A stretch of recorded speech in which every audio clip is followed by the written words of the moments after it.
ఓం నమ శివాయ శ్రీమాత్రే నమ. మిత్రులకి శ్రేయోభిలాషులకి అలాగే నన్ను ఎంతగా ఆదరిస్తున్న యూట్యూబ్ ప్రేక్షకులందరికీ కూడా పేరు పేరు ధన్యవాదాలు. మిత్రులరా, మీ అందరికీ కూడా పరాదేవత ఎల్లవేళలా మీతో ఉండి మీ మనోవాంఛ నెరవేర్చాలని మనస్ఫూర్తిగా కోరుకుంటున్నాను. చాలామంది మిత్రులు, అక్క చెల్లెలు, మాకు డబ్బులు వస్తున్నాయండి, కానీ వచ్చిన డబ్బులు వచ్చినట్టు ఖర్చు అయిపోతున్నాయి, మా చేతిలో ఒక్క రూపాయి కూడా ఉండడం లేదు, ఒక్కొక్కసారి తిండికి కూడా చాలా ఇబ్బంది పడవలసిన పరిస్థితి ఏర్పడుతుంది. ఇలాంటి పరిస్థితి నుంచి బయటపడడానికి ఏదైనా ఉపాయం చెప్పండి అని చాలామంది అడగడం జరిగింది.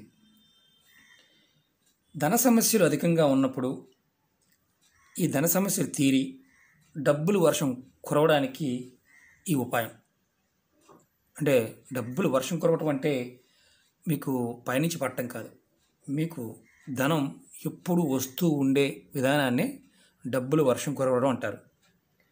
కొంతమందికి సంపాదించిన తర్వాత ఖర్చు అయిపోతుంది, ఖర్చు ఆధీనంలో ఉండదు, వారైనా సరే ఈ ఉపాయం చేయవచ్చు. మనం ఈ ఉపాయాన్ని అధిక ధనం రావడానికి ఈ నవరాత్రి సమయంలో ఈ ఉపాయం చేయవచ్చు. అలాగే ఈ ఉపాయాన్ని దీపావళి పర్వదినం సమయంలో కూడా చేయవచ్చు. అంటే మనకి దీపావళి సమయంలో కూడా, నరక చతుర్దశి రోజున కూడా, అమావాస్య రోజున కూడా ఈ ఉపాయాన్ని చేయవచ్చు. మీకు ఈ నవరాత్రి సమయంలో ఈ ఉపాయం చేయడం వల్ల ఏదైతే మామూలుగా అవ్వని పని, కాని పని, రావాల్సిన డబ్బులు, అలాగే చేతికి వచ్చిన డబ్బులు ఖర్చు ఆధీనంలో లేకపోవడం, ఇలాంటివి జరుగుతూ ఉన్న ఈ ఉపాయం చేయవచ్చు. ఇప్పుడు మీకు ఈ నవరాత్రి సమయంలో ఈ ఉపాయం చేయడం కుదరలేదు, మీరు దీపావళి సమయంలో కూడా ఈ ఉపాయం చేయవచ్చు. ఈ ఉపాయాన్ని ఆడవారైనా మగవారైనా చేయవచ్చు. ఆడవారికి నెలసరి ఉన్నప్పుడు మాత్రం చేయవద్దు, అలాగే గర్భిణీ స్త్రీలు చేయవద్దు. మీరు ఎవరైనా కుటుంబ సభ్యులు మరణించి ఉండి పెద్ద కర్మ అవ్వకుండా ఉంటే ఈ ఉపాయాన్ని చేయవద్దు. అలాగే మీకు ఈ వీడియో నచ్చినట్లయితే లైక్ చేయండి, నా ఛానల్ని కొత్తగా చూసేవారు సబ్స్క్రైబ్ చేసుకోండి, పక్కనే ఉన్న గంట సింబల్ని కూడా యాక్టివేట్ చేసుకోండి. మీకు నచ్చితే 10 మంది మిత్రులకి షేర్ చేయండి. ఈ ఉపాయానికి కావాల్సింది రావి ఆకు. ఇది ఎప్పుడైనా తెచ్చుకోవచ్చు. ఇలా డ్రై అయిపోయిన ఆకైనా పర్వాలేదు, అంటే రాలి పడిపోయిన ఆకైనా పర్వాలేదు, అంటే పండి రాలి పడిపోతుంది కదా అదైనా పర్వాలేదు, లేదా పచ్చి ఆకైనా కోసుకొచ్చుకోవాలి. ఒక రావి ఆకు కావాలి, అలాగే కొంచెం పసుపు కావాలి, అలాగే ఆవు నెయ్యి కావాలి, అలాగే 5 తామర పూసలు కావాలి, 5 లక్ష్మీ గవ్వలు కావాలి. ఇవి సాక్షాత్తు తామరపూసల్లో అమ్మవారు ఉంటుంది, లక్ష్మీ గవ్వల్లో అమ్మవారు ఉంటుంది, రావి ఆకులో శ్రీమన్నారాయణుడు ఉంటాడు, అలాగే పసుపులో గురు భగవానుడు ఉంటాడు, ఆవునేతిలో మనం అన్నిటికీ వాడుతుంటాం. ఆవునేతిని వాడటం వల్ల సూర్య భగవానుడి యొక్క శక్తి మనకు వస్తుంది. మనకి పురాణాల ప్రకారం శ్రీమన్నారాయణుడు ప్రతి పదార్థంలో నేనే ఉన్నాను అని చెప్తాడు. అలాగే ఈ పదార్థాలకి చిత్త చైతన్యం, అంటే సహజమైన చైతన్యం ఉంటుంది. ఆ పదార్థాల కాంబినేషన్ని మనం కరెక్ట్గా వాడుకోగలిగితే, సమయాన్ని అలాగే పదార్థాన్ని ఆ సమయంలో వాడగలిగితే, ఆ పదార్థంలో ఉన్న అద్భుతమైన దివ్యశక్తులు మనకి సహకరిస్తాయి. ఆ సహకరించినప్పుడు మనం అనుకున్న కోరికలన్నీ కూడా నెరవేరుతాయి. ఇది మనం గుర్తుంచుకోవాల్సిన విషయం. మనం లేనిపోని అపోహలు పెట్టుకొని ఎన్ని నిజాలు కాదు, అబద్ధాలు, అసలు ఇలాంటిది ఏదీ లేదు అనేవారు చాలామంది ఉంటారు. మిత్రులరా, పురాణాలు చదవండి, ఎన్నో అద్భుతమైన గ్రంథాలు ఉన్నాయి.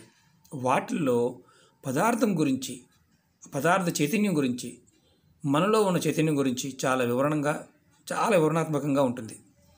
మనం ఆ పదార్థాన్ని ఆ సమయంలో చేయటం వల్ల కలిగే ఫలితాలను మనం ఈజీగా పొందగలుగుతాం.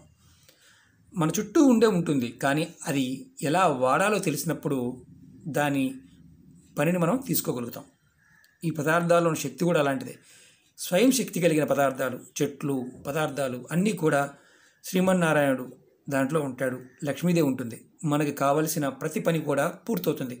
మన మనస్సు పరిపూర్ణమైన నమ్మకంతో, విశ్వాసంతో మనం ఫలితాన్ని పొందుతాము అని చేసినప్పుడు ఖచ్చితంగా ఫలితం వస్తుంది. ఇది ఖర్చు అయ్యేది కాదు, ప్రయత్నపూర్వకంగా చేయండి. ఎందుకంటే మన సనాతన ధర్మం చాలా అద్భుతమైన విషయాలని మనకి ఇచ్చింది. కాలక్రమేణా మర్చిపోతూ వస్తున్నాం, కానీ ముందు ముందు రోజుల్లో అదృష్టం ఉన్న వారికి ఆ యోగ్యత వస్తుంది, అందుట్లో మొక్కవడం లేదు. ఇప్పుడు ఈ ఉపాయాన్ని ఎలా చేయాలో చెప్తాను. మీరు ఇవన్నీ రెడీ చేసుకోండి, ముందు రెడీ చేసుకోండి. అలాగే దీంతోపాటు ఒక ఎర్రటి క్లాత్ కూడా కావాలి. ఇప్పుడు ఈ ఉపాయం మనం ఎందుకు చేస్తున్నాము? డబ్బులు వర్షం కురవాలి, చేతిలో ధనం నిలబడాలి. ఈ ఉపాయాన్ని మీరు మీ పూజా మందిరం చేయవచ్చు. మీరు ముందు ఏం చేస్తారంటే, ఈ నవరాత్రి సమయంలో ఉదయం కానీ సాయంత్రం కానీ స్నానం చేసిన తర్వాత ఈ నవరాత్రులు అయ్యేలోపు మీరు ఉపాయం చేయవచ్చు. సాయంత్రం కానీ ఉదయం కానీ ఎప్పుడైనా ఈ ఉపాయం చేయవచ్చు. మీరు ఒక రావాకుని తీసుకోండి. ఈ రావాకుని ముందు శుభ్రం చేసుకోండి. తర్వాత చక్కగా ఈ రావాకుని ఎండిదైనా పర్వాలేదు, పచ్చిదైనా పర్వాలేదు, పండి రాలిపడిపోయిన ఆకైనా పర్వాలేదు, ఒకటి రావాకు మాత్రం కావాలి. ముందు ఈ రావాకు మీద ఇలా పసుపు ఆవు నెయ్యితో కలిపి, ఆవు నెయ్యి మాత్రమే వాడాలి. మీకు చూపిస్తాను. మీ పూజా మందిరంలో మీరు కూర్చొని చక్కగా ఇలా పసుపు కలిపి ఒక స్వస్తిక్ని ఈ రావాకు మీద వేయాలి ఆవు నెయ్యితో. మీరు గుర్తుంచుకోండి, ఇది మీరు చేస్తున్నప్పుడు మీ మనసులో డబ్బు నాకు రావాలి, నా చేతిలో ధనం నిలబడాలి అని మనసులో సంకల్పం చెప్పుకొని ఈ ముద్ర వేయండి. ఫస్ట్ రావాకు మీద సెంటర్లో పాయింట్ పెట్టుకోండి. చూడండి, ఇది ఫస్ట్ ఇలా వేయాలి, తర్వాత రెండోది ఇలా వేయాలి, తర్వాత మనం మూడవది ఇక్కడి నుంచి తీసుకొని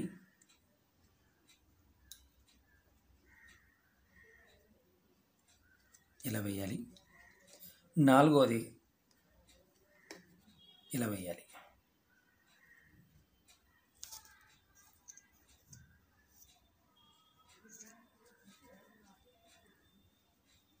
తర్వాత మీరు ఇదే పసుపుని ఇక్కడొక చుక్క, ఇక్కడొక చుక్క, 4 కార్నర్లో 4 చుక్కలు పెట్టండి, అంటే పెద్దగా వచ్చింది. అలాగే తర్వాత స్వస్తిక్కి ఇలా 2 గీతలు ఇటు పక్కన, 2 గీతలు ఇటు పక్కన. నేను పెద్దగా వేశాను, ఇలా చిన్నగా కూడా వేసుకోవచ్చు.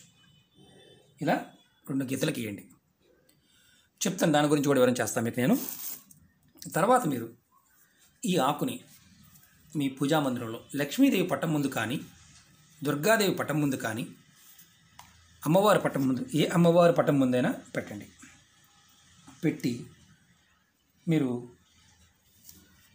ఇది రెడీ అయిన తర్వాత చక్కగా ఈ 5 తామర పూసలు, అలాగే ఈ 5 లక్ష్మీ గవ్వలను కూడా రెడీ చేసుకోండి. ఇలా పట్టండి, అమ్మవారి ముందు పెట్టండి. పెట్టి దీపం వెలిగించండి. ఆవు నెయ్యితో దీపం వెలిగించి అమ్మవారికి ధూపం చూపించి నైవేద్యం సమర్పించండి. ఈ ఆకుని అలాగే ఉంచండి.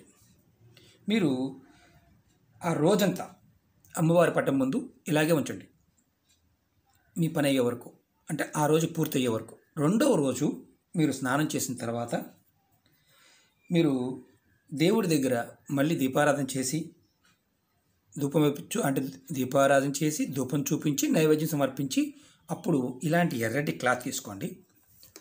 ఎర్రటి క్లాత్లో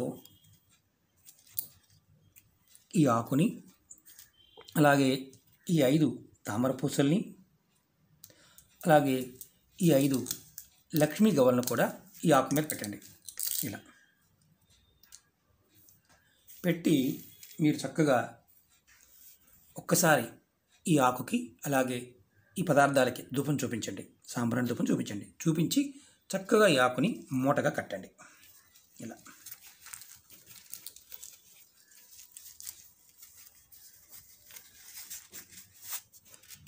ఇలా మూటగా కట్టండి.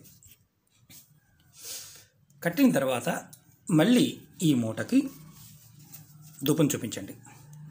ఇలా మీరు 2 చేతుల్లో పట్టుకొని మీరు లక్ష్మీ అమ్మవారిని, అలాగే శ్రీమన్నారాయణని, అలాగే శివుణ్ణి, అలాగే పార్వతిని తలుచుకొని మాకు ఎల్లవేళలా ధనానికి ఎటువంటి లోటు లేకుండా ఉండాలి, అలాగే మాకు ధనం ఎప్పుడు వస్తూ ఉండాలి అని మనసులో బలంగా సంకల్పం చెప్పుకొని ఈ మూటని మీ బీరువాలో, డబ్బు దాచుకునే బీరువాలో కానీ, వ్యాపారస్తులైతే మీ గల్లా పెట్టిలో కానీ పెట్టుకోవాలి. ఎక్కడైతే మీరు అంటే ఒకవేళ మేము డబ్బుని అక్కడే పెట్టమండి అంటే ఎక్కడ డబ్బు దాస్తే అక్కడ పెట్టండి. మీరు రెండోది అంటే వ్యాపారం చేసేవారు క్యాష్ బాక్స్లో కూడా పెట్టుకోవచ్చు. మీరు అనుకున్న పనులు త్వరగా పూర్తి అవ్వడానికి మీరు ఏదైనా సరే, ఇంకొకటి ఏంటంటే దీనికి మైలు కానీ ఇలాంటివి ఒకసారి చేసిన తర్వాత మైలు కానీ ఇలాంటివి ఏమీ ఉండవు. చేయకముందు మైలు ఉంటే చేయకూడదు, చేసిన తర్వాత మైలు వచ్చినా ఎలాంటి ఇబ్బంది ఉండదు.